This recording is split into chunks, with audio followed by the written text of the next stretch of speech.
So if you are trying to grow a YouTube channel in 2021, the best way to do that and the quickest way you're going to see results is by being consistent. And when I say consistent, I'm not saying multiple videos a week. I'm just saying be consistent with one video every single week. And if you're finding that really hard to do, it's probably because you don't have a plan in place to do that. Look, without a plan, as a mom of 2 kids who totally mess up my schedule every single day, I typically get just 2 days a month to shoot these YouTube videos for you. So if I'm not planning them the right way, so I can maximize the time that I do have to shoot these videos to stay consistent, I'm gonna fall behind and my consistency totally disappears.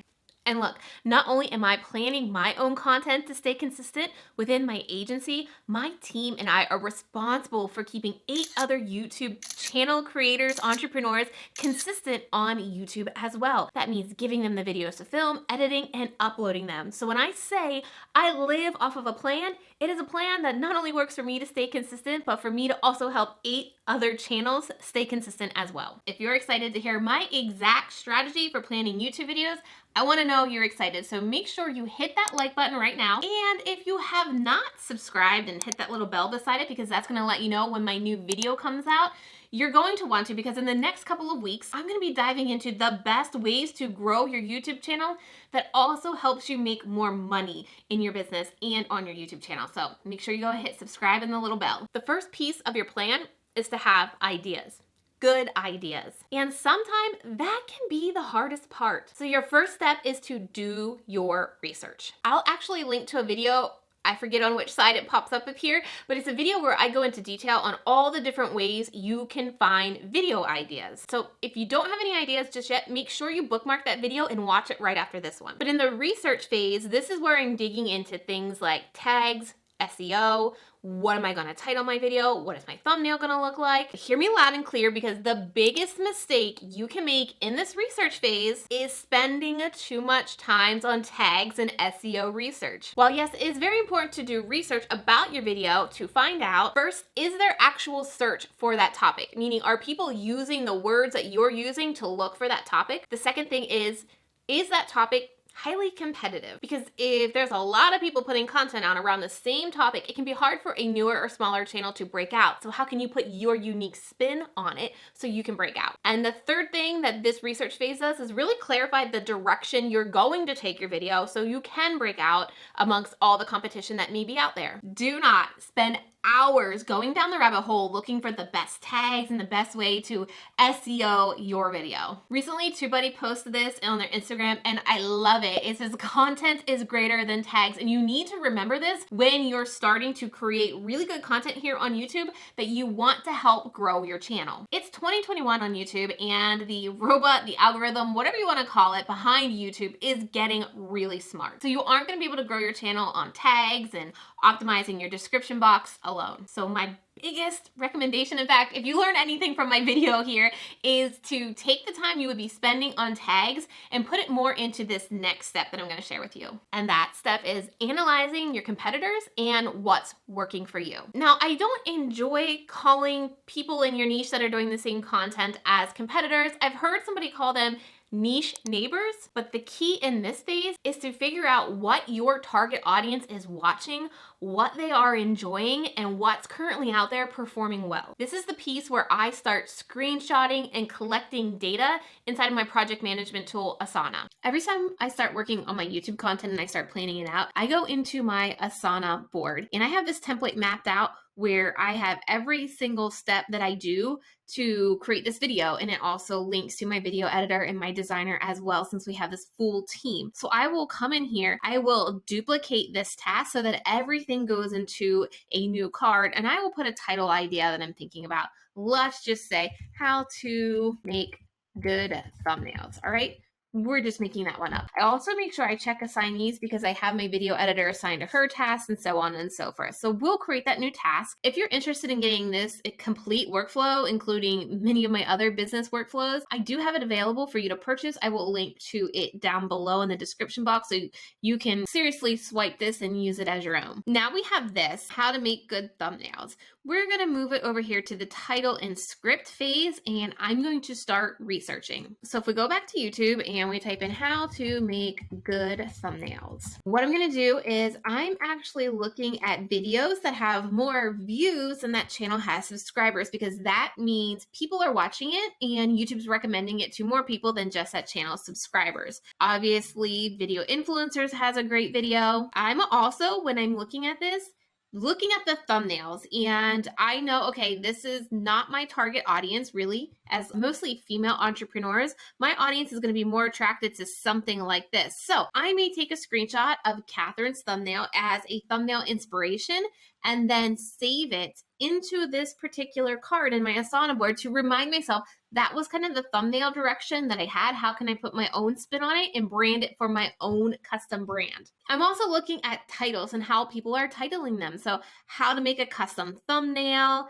how to make YouTube thumbnails amazing. Again, I want to see what my audience is likely to click on. Maybe even Sean's how to make a YouTube custom thumbnail tutorial. So I'm also keeping that in mind, and I may even come in here and start writing title ideas for this video. And I want to come up with, 5 possible titles, because I want to make sure it's the best title that I can come up with. And honestly, if you can put more time into this piece, that's where you're going to see faster results than going down the tag rabbit hole. Now, let me show you my secret tactic for really figuring out what I should talk about in my videos. And yes, this is my secret, so don't tell anybody about it. I will go into these videos and I will read the comments. So let's go into Catherine's, for example. Her audience and my audience kind of overlap. She talks a little bit more towards hobby YouTubers, and I talk a little bit more towards business owners. There could be some similar questions in here. I would rather spend more time in here than trying to figure out the best SEO. So do we need to brighten our thumbnails? I think Catherine added that one in there. It's going to take some time to comb through this, but it's really going to help you figure out what your audience is looking for. But hear me loud and clear here. You are not copying this video. You have your own process of doing things. You have your own perspective on things. You're not going to watch this video or any video that you're researching and copy it step by step, right? You're just getting a general direction, and you're wanting to make sure you're answering questions that people have, and you are not copying this person's video. You want to be your own self and share your own insights and inspiration, okay?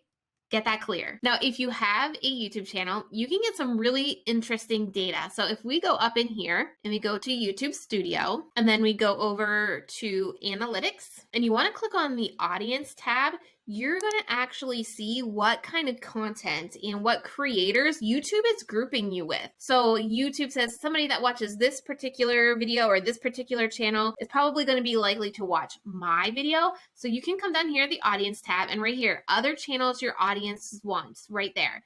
I have 3 pages listed. I also have other videos that your audience watch too. So I could, if I have my own thoughts or my own opinion or my own process for any of these videos, that's what my audience is also watching. And so that's what's going to help me come up with content that I know is going to perform well for me. But you do need a certain amount of views and watch time to get this data. So if it's not in your audience tab yet, stay consistent, keep putting videos up so you can get this very valuable information. So the key takeaway here is to really understand what is working on your YouTube channel and what isn't. Once you have that figured out, that's going to really help you create great content that's going to attract more views and more subscribers. So again, use the data you have to your advantage. This is the video that I was talking about, and you can see it's performing really well. It's performing above average. It's got me almost 50 new subscribers. So I want to analyze what I can do better with this video. I'm going to go into see more, and I want to see what topics people are searching for that are driving traffic to this video. So I'm going to come up here and I'm going to click since upload lifetime. Then the next thing I want to do is go to traffic source, and I want to look at the YouTube search traffic. Again, I'm looking for the terms people are searching on YouTube that are then watching this video. So for example, people are searching content planning, how to plan YouTube content, how I plan my YouTube videos. and then watching this video. So those are probably tags that I'm going to incorporate. And I know this is the direction I'm going to take this video. I'm taking it into the direction of how to plan my YouTube content. The last thing I'm also going to look at is the audience retention. And I want to see how I open this video so I can make the hook of this video better. I also see here are some spikes in audience retention, and I want to see what caused those spikes so I can do more of that in this video. And also I want to see, what are these drops? Why are you leaving this video? So I can incorporate things to keep you more engaged to increase my audience retention from data that I have on an older video. Once you know the direction you're going to take your video or your content, and hear me loud and clear, you know the title of your video, then you can move on to step 4, and that's creating your video game plan. Some people may also call this your video script, but I have found through teaching hundreds of students inside of my program, Video Strategy Academy, calling it a script kind of creates these mindset blocks that my students think they need to have word for word exactly what to say. And then when it comes time to actually shoot the video, they get so wrapped up in that script that they can't deliver the content feeling like themselves. They become more robotic. So I really named it a video game plan to help them have a game plan for shooting their video so that it follows the right format and that you still keep it engaging and entertaining for your viewers. Like I said, inside of my program, Video Strategy Academy 2.0, I go into an entire section of the program talking about creating your video game plan, because this is the part that's going to help you create more engaging videos that people want to actually watch to the end. And remember, the best way to see success on YouTube is creating videos people are going to watch to the end. So if you're not focusing on improving your audience retention and doing whatever you can in the planning phase of your video game plan to keep people engaged and to drop in, text call outs or sound effects or B-roll, that's why it's going to take you probably a little bit longer to grow your channel, because you need to create great content. This video game plan has also been a game changer for my video editor. And if you are ever wanting to get to the point where you want to outsource your video editing, having a game plan to clearly communicate to your editor what you want, when you want it, what you want to pop up is going to make their life so much easier, and it's really going to save you a lot of time. In fact, inside my agency, all of my clients are required to follow this video game plan so that we can create a video that they know what to expect and that they are happy about, and it really saves us a lot of time so we can turn that video around a lot quicker. So this is a little sneak peek of what my video game plan looked like for last week's video that I did, all about how much I made in the past 3 months. I have the title and the thumbnail idea up top here. I'm also writing out my script. For me, it became a little bit easier to write my script out before I filmed so that I could give better direction to my video editor, so that I see, okay, this is linked to a screenshot directly to my Google Drive folder. So all she needs to do is download it there and she knows exactly where I want it. I also have text call out that I want here, text call out that I want here.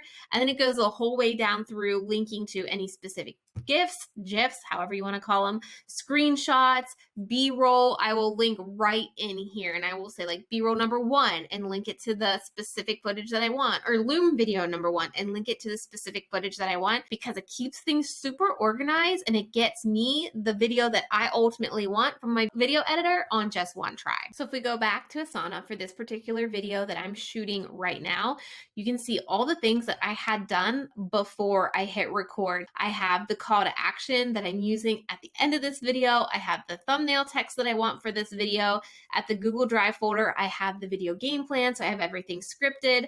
I've also taken screenshots of these tags from my analytics that I showed you to know this was the direction of the video that I'm filming. And since I already shot the A-roll part and I'm shooting the screen recording part, I already took my thumbnail photos and gave my graphic designer direction on what I want this thumbnail to look like. Everything is in here, whether I'm a team of 1 for me to remember all of this, or as you start to bring on more team members to help you get the work out of them that you want, because they can't read your mind. The more you can map it out and explain it to them that they can understand, that's where you guys are going to have the best synergy. Once I have that video game plan done, then I'll go back to step 1 and start planning another video and start the process all over. I will generally do this about 3 or 4 videos in one day. That way, at the end of a day, I have 3 to 4 video game plans complete, so I can sit sit down on a day like today and film 3 to 4 videos. And I'm not worried about scripting or researching. I'm only worried about showing up here on camera and giving as much energy as possible. By using this particular strategy for planning your YouTube videos, you're really creating a strong overall YouTube strategy because you're focusing on the things that YouTube promotes and what YouTube is going to push. Content that people will actually watch to the end. You're also probably improving your click-through rate because you're going to spend more time on focusing on your thumbnail and your title than you were on tags. The YouTube strategy in 2021 is all about creating a binge-worthy YouTube channel. How can you get people to land on your video, watch to the end, and watch another one, watch that to the end, watch another one, watch that to the end? You get it. If you can do that, YouTube's gonna do all the hard work for you and push your videos to more of the right people that are gonna continue binging your channel, even if you don't have all the perfect tags. Now, like I said, this is the entire process that I do before filming my YouTube videos. If you want to see my filming process and how I film in one day, leave me a comment below saying, please share your filming process. And if you want to swipe my actual workflow so you don't have to create it, you can buy it at this link right here. I've also got some other goodies included in that workflow that's really going to help you get more systemized and organized with your content. And if you don't have your YouTube channel set up yet, or you're not sure if it's even set up right, make sure you watch the video that is on your screen right now because I'm going to walk you through every single step you need to do to see success on YouTube. Click that video. I'll see you over there.